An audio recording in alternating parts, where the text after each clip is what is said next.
Police file.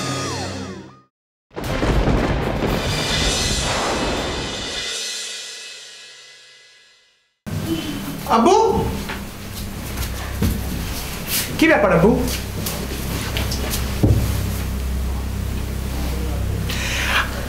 আরে ঝগড়া তো হয়েছে আমার সঙ্গে, আম্মিকে কেন পারেশান করছো? তুই যা এখান থেকে, আমাকে একদম বিরক্ত করবি না। আচ্ছা আমি না হয় চলে যাচ্ছি, কিন্তু তুমি খানা খেয়ে নাও। না আমি খাবো না। কেন? तुझे मालूम नहीं है? हाँ मालूम है, लेकिन তোমার गुस्सा तो আমার ওপর, খানার ওপর তো নয়।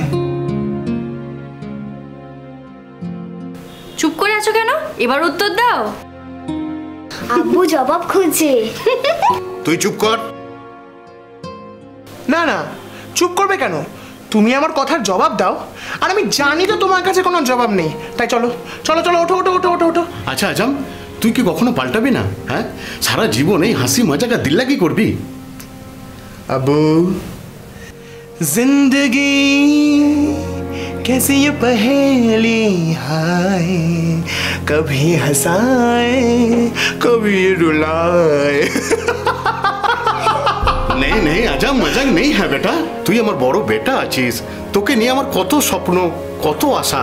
হ্যাঁ, আর তুই কি না, এই আমাকে দেখ তো, এই বিজনেসটা আমি কত কষ্ট করে দাঁড় করিয়েছি, সবই তো তোর রে বেটা, সবই তো তোর। হ্যাঁ, আর তাছাড়া বিজনেস কেন, তোর ভাই ফাইজাল, তোর ছোট বোন সাইদা, তোর ছোট আম্মি রাবেয়াকে তোর হাতে ছেড়ে দিয়ে আমি তোর বড় আম্মির কাছে ওই কবরের পাশে চলে যেতে চাই রে বেটা। আব্বু একদম বাজে কথা বলবে না কিন্তু, নাহলে কিন্তু আমিও কিন্তু খানা বন্ধ করে দেবো। তুমি খাবে কিনা বলো? চলো চলো, ওঠো ওঠো ওঠো ওঠো ওঠো ওঠো আজম, আমার ওঠো কথা শোন। ওঠো ওঠো। তুই আমার কথাটা আগে শোন। কি কথা? তুই আগে আমার কথা জবাব দে। আগে খানা তারপর কথা। চলো আমি খানা লাগাও, চলো চলো খানা খানা।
হ্যাঁ বল।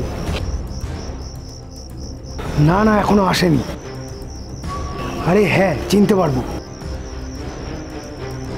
ঠিক আছে ঠিক আছে, কাজ শেষ হয়ে গেলে ফোন করছি।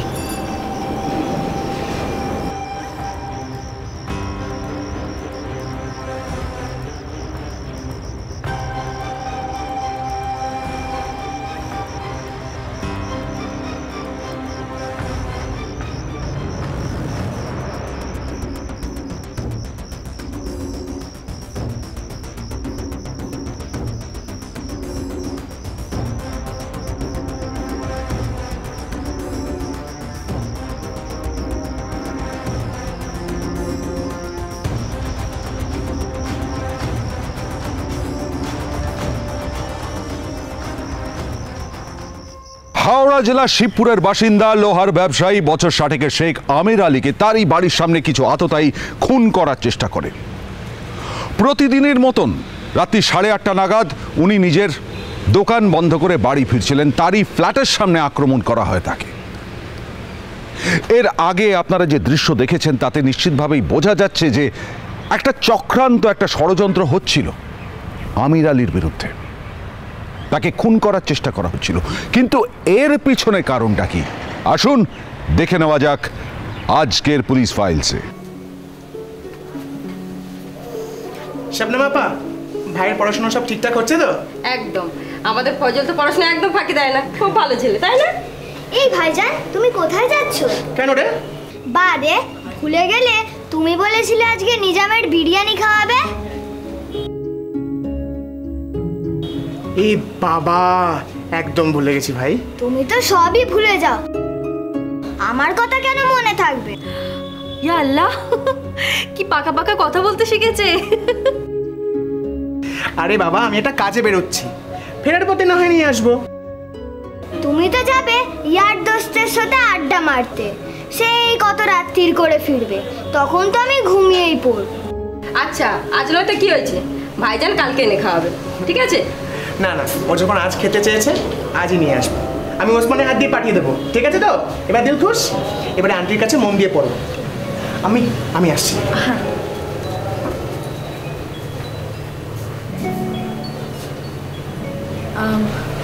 শবনম, আমি তোমার জন্য চাটা করে নিয়ে আসছি। আচ্ছা ভাবি।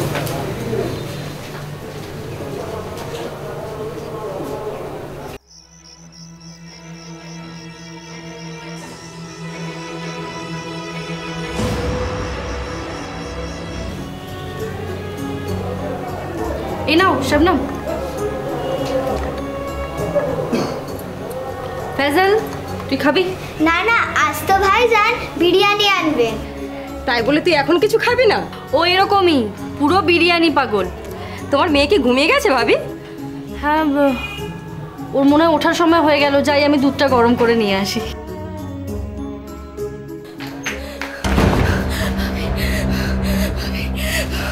ও কে গো ভাবি? ও তো আমাদের পাশের ফ্ল্যাটে কাজ করে। কি হয়েছে তোর?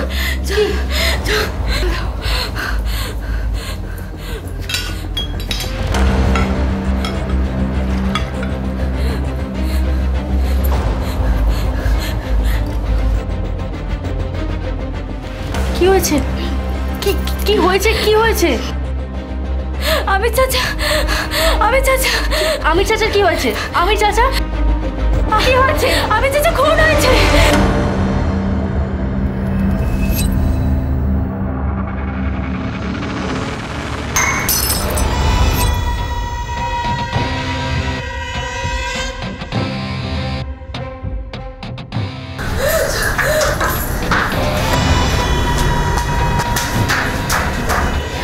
একটা মহিলা ওপরে কাজ করতে যায়, উনি এলেন, বলছে এবার রিং করলো আমার ঘরে। রিং হতে আমি দরজা খুললাম, বলছে যে এরকম একটা লোক ওদের দরজার কাছে, গ্রিলের কাছে রক্তপাত হয়ে শুয়ে আছে। এবার আমি ছুটে গেছি। হ্যালো হ্যালো আজম, তুমি কোথায় আছো? আমি ফজলের আন্টি স্বপ্নম কথা বলছি। তুমি এক্ষুনি পাড়াতে আসো, এখানে সর্বনাশ হয়ে গেছে। এক্ষুনি তাড়াতাড়ি আসো। ওই ছেলে, আপনার ওই ছেলে তখন কোথায়? ওইখানে একটা দোকান আছে, ওই দোকানে বসছিল। তখন আমার ছেলে ফোন করে বলছে, আকাশ দাদা এরকম বাবির ইয়ে হয়ে গেছে, মার্ডার হয়েছে, তুই তাড়াতাড়ি আয় বলে তারপরে ও এসে গাড়ি 4 চাকা বার করে। বেঁচে আছে?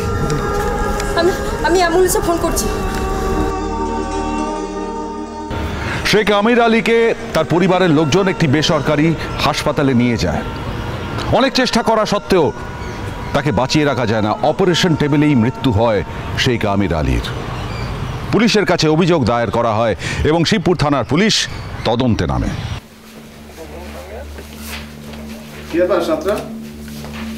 স্যার, এর নাম আজম আলী, এর বাবার নাম আমির আলী।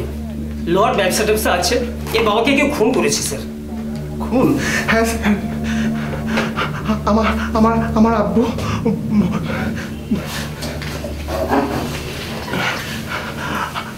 আমার আব্বু দোকান থেকে ফিরছিল স্যার।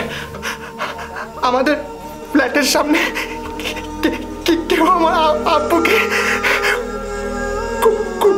কুপিয়েছে। হাসপাতালে নিয়ে গেছিলাম, বাঁচাতে পারলাম না।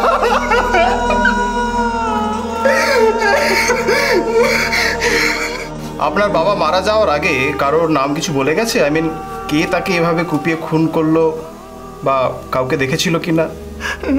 না স্যার, আব্বুর তো কোনো হুঁশ ছিল না। তেমন কোনো নাম কিছুই বলে যেতে পারেনি। এমনকি অপারেশন টেবিলে নিয়ে যাওয়ার আগে ইন্তেকাল হয়ে গেল। ডেড বডি কোথায় আছে? হাসপাতালে?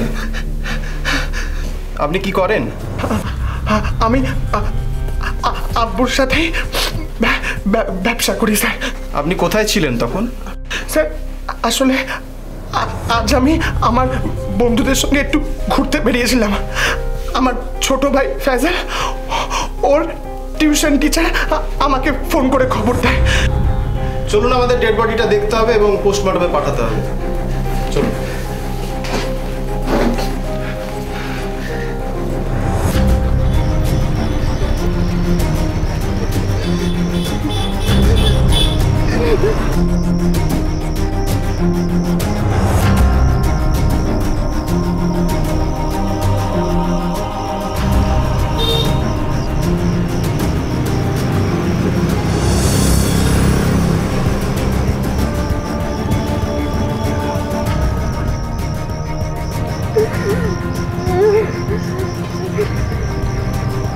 স্যার মর্গের সঙ্গে কথা বললাম, কাল সকালের ভিতরে পিএম রিপোর্ট পাঠিয়ে দেবে বলেছে। তোমরা ঠিক কি দেখেছিলে আমায় একটু গুছিয়ে বলো।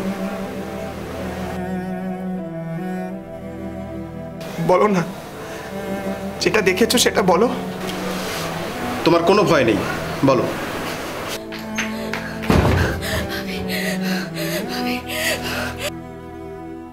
কি হয়েছে? আমি যে খুন হয়েছে। ঠিক আছে, যদি দরকার হয় আমি তোমাদের সঙ্গে আবার কথা বলবো।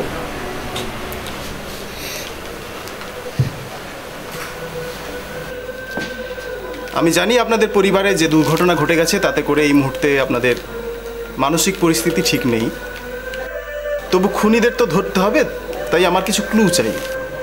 না না স্যার, আপনি বলুন। আমার কয়েকটা প্রশ্ন আছে।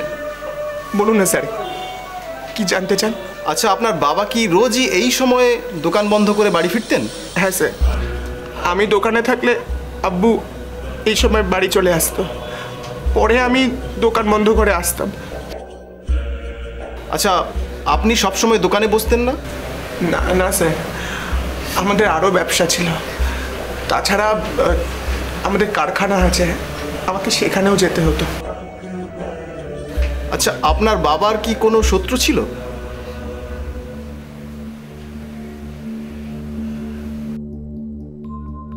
না স্যার। আচ্ছা, ব্যবসা নিয়ে কারোর সঙ্গে কোনো গন্ডগোল বা ঝামেলা হয়েছিল কিছু? না স্যার। আপনার বা আপনাদের কাউকে কি সন্দেহ হয়? না স্যার, আমি নিজেও বুঝতে পারছি না আব্বুকে কে বা কেন এরকমভাবে খুন করবে। ওর মতো ভালো মানুষ হয় না স্যার। আপনি পাড়ায় খোঁজ নিয়ে দেখবেন, সবাই বলবে। আচ্ছা, উনি কি আপনাদের কখনো কিছু বলেছেন? মানে কারোর সঙ্গে কোনো ঝামেলা বা অশান্তির কথা কোনো কিছু আপনাদের বলে গেছেন?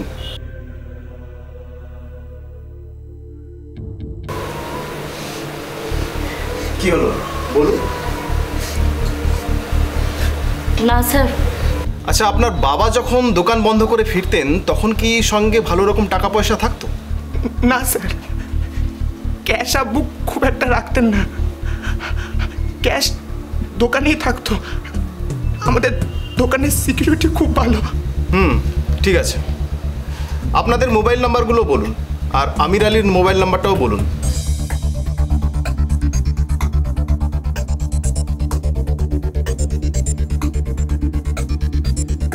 আর আব্বুর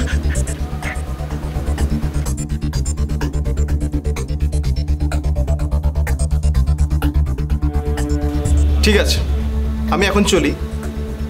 আপনাদের দরকার হলে আমি আবার আসবো।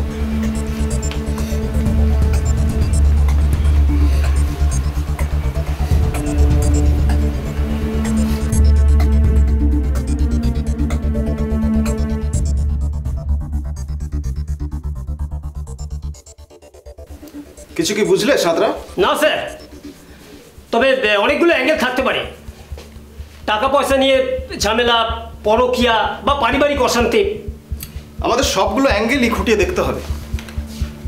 একজন 60 বছরের লোক দোকান থেকে নিজের বাড়ি ফেরার পথে নিজের ফ্ল্যাটের সামনে কে এভাবে কুপিয়ে খুন করবে, আর কেনই বা করবে? স্যার সিম্পল ডাকাতির কেস নয় তো, হয়তো দোকানের বিক্রির টাকার সঙ্গে ছিল, কেউ জানতো বা টিপস ছিল। তা সম্ভবত নয়। শুনলে না, সঙ্গে বেশি টাকা পয়সা রাখতেন না। পাড়ার লোকেদের সঙ্গে একবার কথা বলে ভালো হয় না স্যার? অবশ্যই পাড়ার লোকেদের সঙ্গে কথা বলে অনেক কিছু জানা যেতে পারে, যা হয়তো আমির আলীর স্ত্রী ও ছেলে গোপন করার চেষ্টা করছে। এনিওয়ে, কাল পিএম রিপোর্টটা আসতে দাও, আর পাড়ার লোকেদের সঙ্গে আরেকবার কথা বলে দেখি। দরকার পড়লে আমির আলীর স্ত্রী এবং ছেলের সঙ্গে আরেকবার কথা বলবো।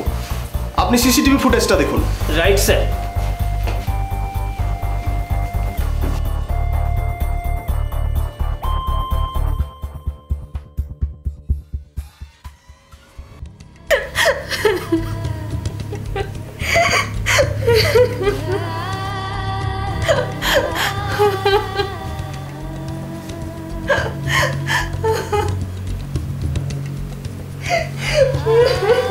আমি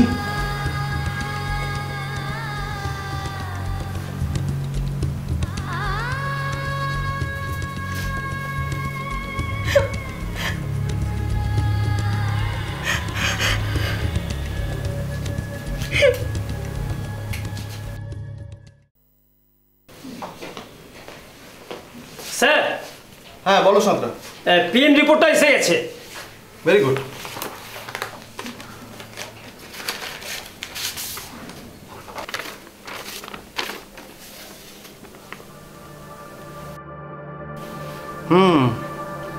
ধারালো অস্ত্র দিয়ে কোপ, হেভি ইনজুরি, অতিরিক্ত রক্তক্ষরণে মৃত্যু। ভদ্রলোককে রেজিস্ট করার কোনো সুযোগই দেওয়া হয়নি।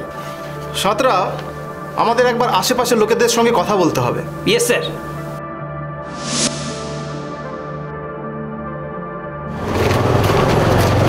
এক্সকিউজ মি, আমরা থানা থেকে আসছিলাম।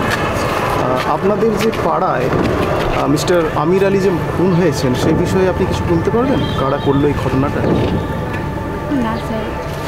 আচ্ছা, আমির আলী বাবু কেমন ছিলেন? মানে ওনার কি কোনো শত্রু টত্রু ছিল এখানে? স্যার আমির চাচা তো খুব ভদ্রলোক ছিলেন, সবার সঙ্গে খুব ভালো ব্যবহারও করতেন। উনি সারাদিনে 5 বার নামাজও পড়তেন, সবার সাথে ভালোভাবে ব্যবহারও করতেন, আর এই আজে বাজে কাজের সাথে জড়িত থাকতেন না। কিন্তু কি? দেখুন, আপনারা যদি কিছু জানেন তাহলে বলুন, আপনাদের কোনো ভয় নেই।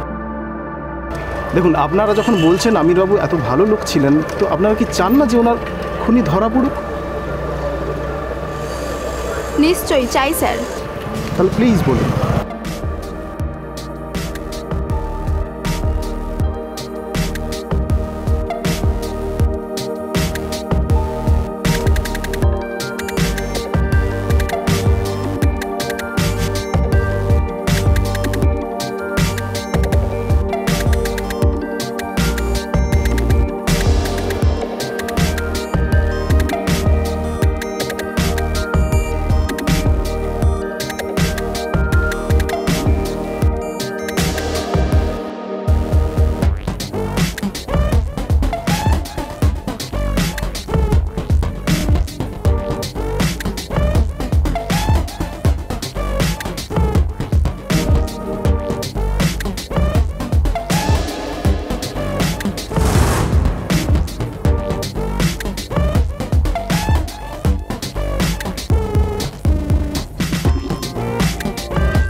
হচ্ছে খুনি।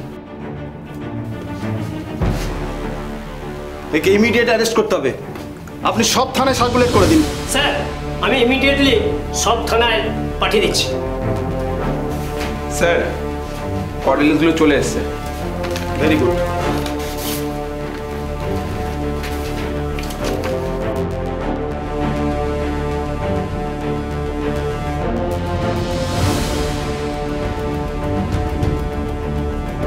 তিনজনেরই কল ডিটেলস: আমির আলী, রাবেয়া বেগম, আজম আলী।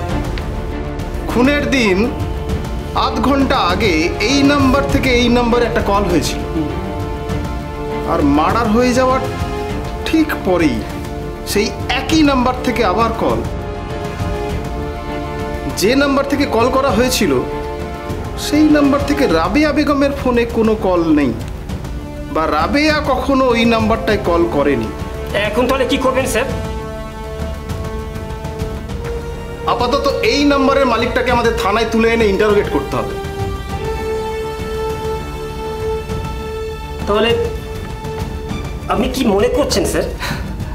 সাতরা, গুণীজনেরা একটা ভালো কথা বলে গেছে, যেখানে দেখিবে ছাই উড়াইয়া দেখো তাই, পাইলেও পাইতে পারো অমূল্য রতন। চলো, আমাদের দেরি করা ঠিক হবে না, চলো।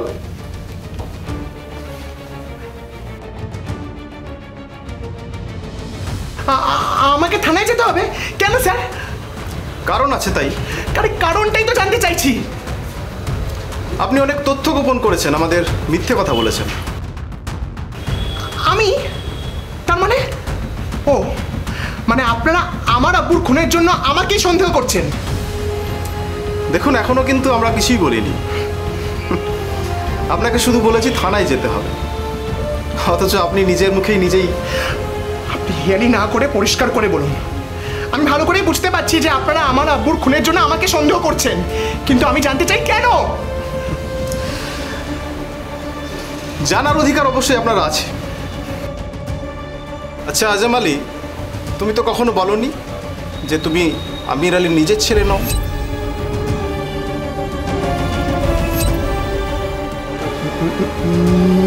মিথ্যে হতে যাবে কেন? তাহলে বলনি কেন? প্রয়োজন হয়নি তাই বলিনি। বেশ, আচ্ছা এটাও তো বলনি যে প্রায় দিনই তোমার বাবার সঙ্গে টাকা পয়সা নিয়ে ঝগড়া হতো, সম্পত্তি নিয়ে অশান্তি হতো।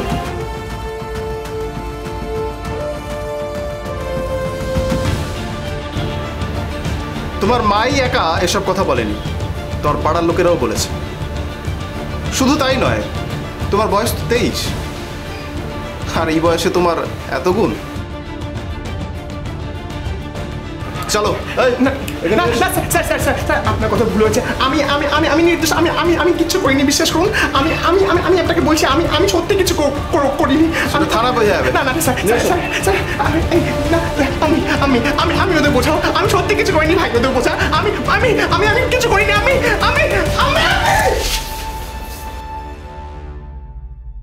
শেখ আমির আলী মারা যাওয়ার 24 ঘন্টার মধ্যে তার ছেলে আজম আলীকে তুলে নিল পুলিশ। কিন্তু জানা গেল আজম আলী শেখ আমির আলীর বায়োলজিক্যাল চাইল্ড নয়, অর্থাৎ কিনা নিজের পুত্র নয়, নিজের সন্তান নয়। শেখ আমির আলী ছিল আজম আলীর পালক পিতা। আজম আলী কিন্তু সমস্ত অভিযোগ অস্বীকার করল, সে এসব কিছু জানেই না। কিন্তু তবু তাকে তুলে নিল কেন পুলিশ? তারা কি তথ্য পেয়েছিল? আসুন দেখে নেওয়া যাক।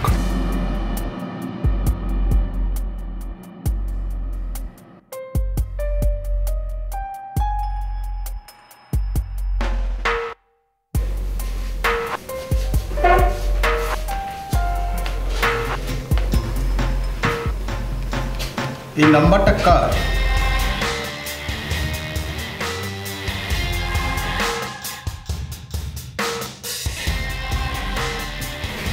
কিছু বলবি?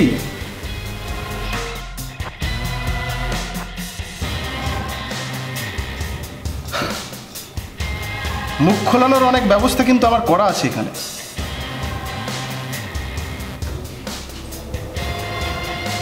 আমার বন্ধু সিকান্দারের।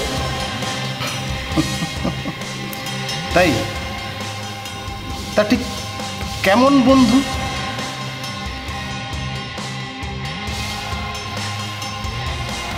বল বল বল বল বলে ফেল। তা তোর এই বন্ধু যে আমির আলীকে খুন করেছে সেটা কিন্তু আমরা ইতিমধ্যেই জেনে গেছি। আর তোর সঙ্গে তোর যে বন্ধুর একটা বিশেষ সম্পর্ক আছে সেটা কিন্তু আমরা ইতিমধ্যেই তোর এবং তোর বন্ধুর কল রেকর্ড নিয়ে বুঝে গেছি। অর্থাৎ বেশি সময় নষ্ট না করে বলে ফেল, তোর এই বন্ধু মানে সিকান্দার ঠিক কেমন বন্ধু?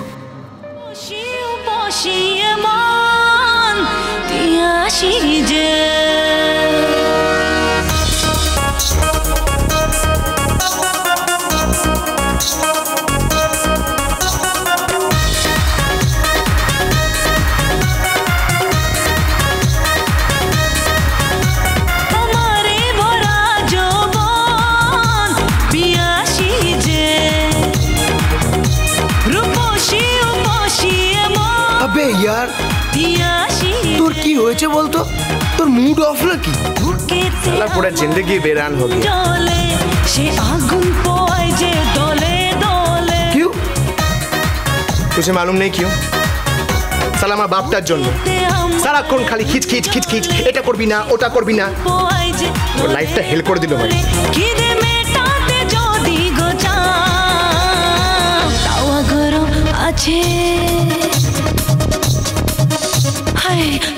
তাও যদি তোর নিজের বাপ হতো। যা বলেছিস মাইলি, সালা এখন মাঝে মাঝে মনে হয় ও বুড়া আমাকে দত্তক নিল কেন। সালা ও যদি আমাকে দত্তক না নিত আমি জীবনটা আমার মতন করে কাটাতাম। তুই তো বলেছিলি যে তুই নাকি অনাথ ছিলি। 23 বছর আগে তোর বাপের বড় সন্তানটা মারা যাওয়ার পরে তোকে দেখে পছন্দ হয়ে গেল, তাই তোকে অ্যাডপ্ট করেছিল।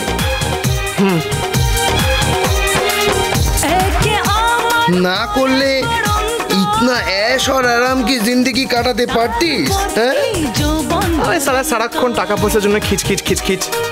আমি বুঝি তো, আমি বুঝি এই বুদ্ধা সালা যতই আমাকে দত্তক নিক ও আমাকে নিজের ছেলে বলে মনে করে না। আমাকে দত্তক নেওয়ার পর ওর প্রথম বিবি মানে আমার বড় আম্মি, ওর থেকে একটা ছেলে হলো। মানে মানে ফয়জল? হ্যাঁ, বুড্ডার রস দেখ সালা। আমার বড় আম্মি মানে বুড্ডার প্রথম বিবি 3 বছর আগে মারা গেল। যেই না মরেছে সেই নিজের থেকে অল্প বয়সে একটা মেয়েকে নিকা করলো। রাবেয়া না? তার মানে তো ছোট আম্মি? আরে খাক ছোট আম্মি, তাহলে ওর থেকে আবার একটা মেয়ে হলো। খালি দাবেদার, খালি বেড়েই চলেছে।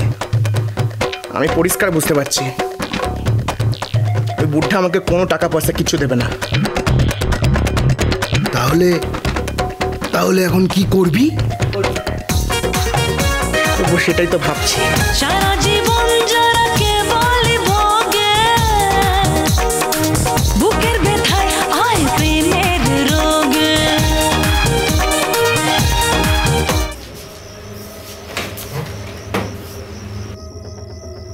আর কবে তুই শুধরাবি আজম? হ্যাঁ, ছি ছি ছি ছি ছি, দিনকে দিন তোর হরকত বেড়েই যাচ্ছে। ছি, এই পাড়াতে আমার একটা সুনাম আছে। হ্যাঁ, লোকে আমাকে মানে, ইজ্জত করে, আর তোর জন্য সেই ইজ্জত আমার নষ্ট হয়ে যাচ্ছে।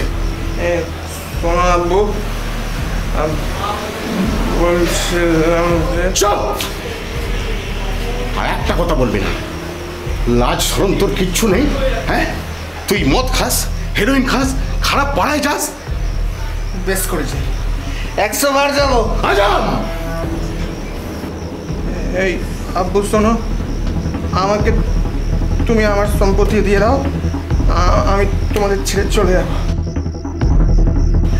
ঝঞ্ঝট খতম। তাই নাকি? হ্যাঁ, কান খুলে শুনে নে। তুই যদি নিজেকে শুধরে নিস তা ভালো, তা নাহলে আমি কিন্তু। হ্যাঁ হ্যাঁ, জানি জানি। কি করবে? বাড়ির থেকে বার করে দেবে তো? দেবেই তো। আমি কি তোমার আসল সন্তান নাকি? তোমার বড় সন্তান মরে যাওয়ার পর আমাকে দেখে তোমার দয়া হয়েছিল, তাই তুমি আমাকে দত্তক নিয়েছিলে।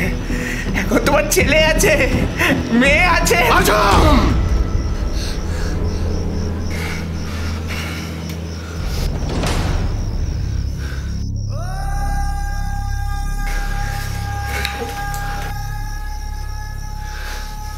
তুই আর মানুষ নাই রে আজম, তুই একটা ইবলিস হয়ে গেছিস, ইবলিস।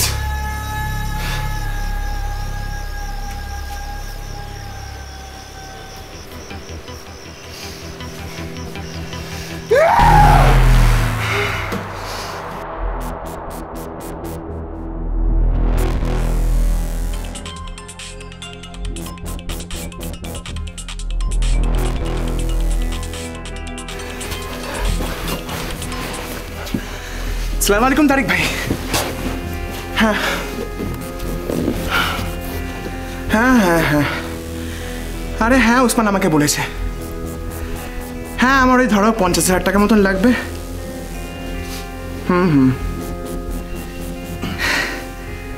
আরে হ্যাঁ, 4 মাসের মধ্যে সব ফেরত দিয়ে দেবো। আচ্ছা, আমি তোমার সন্ধ্যাবেলায় গিয়ে সব টাকা নিয়ে আসছি, ঠিক আছে? খুদা হাফেজ। টাকা ধার নিচ্ছ কেন? আমার বাপকে চেনো না? টাকা সাইড চাইলেই সালা খিচখিচ করবে। তা 50,000 টাকা দিয়ে কি করবে? বাইক কিনবো।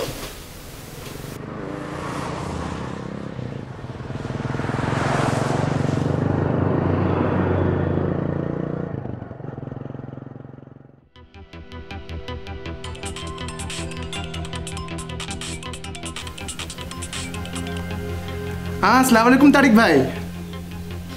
আরে না না, আমি না জাস্ট একটু আটকে গেছিলাম।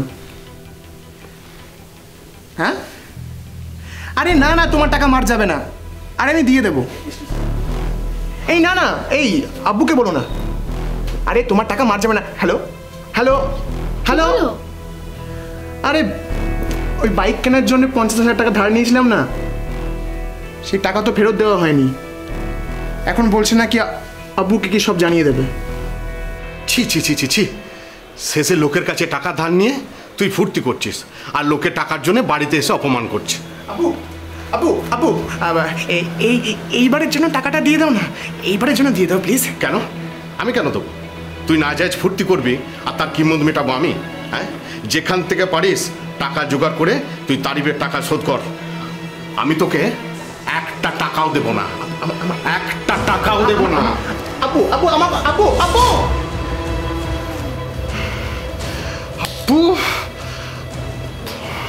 এই সম্পত্তি নিয়ে আগেও অনেক টাকা উড়েছে, গয়না গায়েব করে দিয়েছে মায়ের।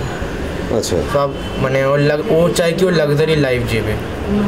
সম্পত্তিরও ডিমান্ড ছিল, সম্পত্তিরও ডিমান্ড ছিল। ও অনেকজনের দিয়ে ধার নিয়েছিল, ও ধার দিতে পারছিল না। ও মিনিমাম যা গাড়ি কিনেছে বিক্রি করে ও সব মেয়েদের পেছনে, নাইট ক্লাবে, গাড়ি পেছনে সব উড়ে দিচ্ছে। তো ও মানে ধার দিতে পারছিল না বলে ওই ছেলেটা ওকে টাকা দিচ্ছিল, কি টাকা দে নাকি 6 মাস দিয়ে ঘুরিয়েছে।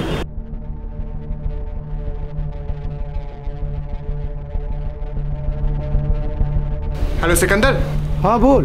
তোর সঙ্গে একটা জরুরি বাত ছিল। জরুরি বাত? হ্যাঁ, বলছি কাল সোনাগাছিতে আসতে পারবি? কালকে কটার সময়? এই ধর সন্ধ্যের দিকে। ঠিক আছে, লেকিন কুছ তো হিন্ট দিবি। সালা বহুত ঝঞ্ঝট করছে, ওকে একবারে সরিয়ে দিতে হবে। हाँ মার্ডার? কিসকো? কাকে আবার? আমার বাপটাকে। আরে বাস, তুই তো পুরো আদমি বনে গেছিস রে। আরো আগে করা উচিত ছিল। ঠিক আছে, কাল দেখা হবে। খুদা হাফিজ। খুদা হাফিজ।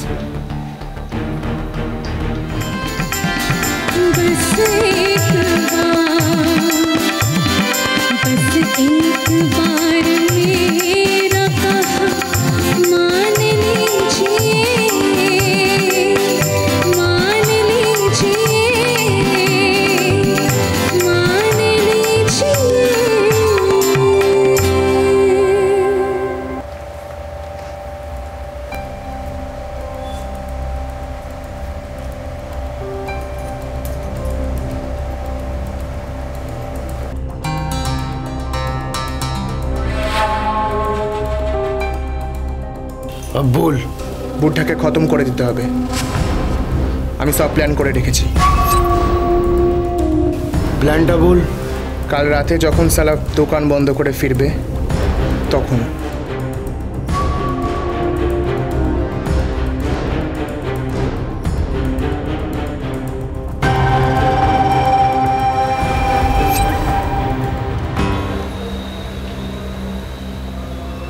হ্যালো।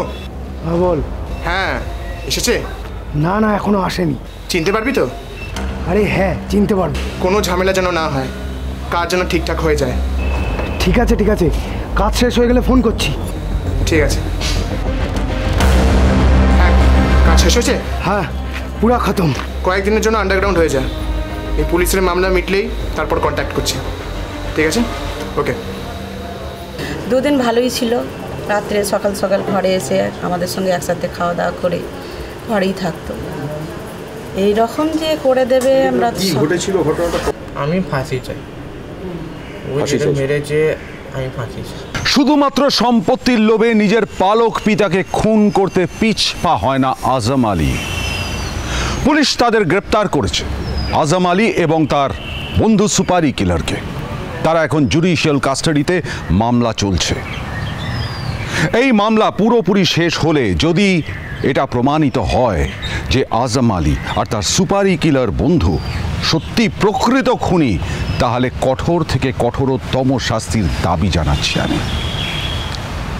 মানুষের অদ্ভুত মানসিকতা,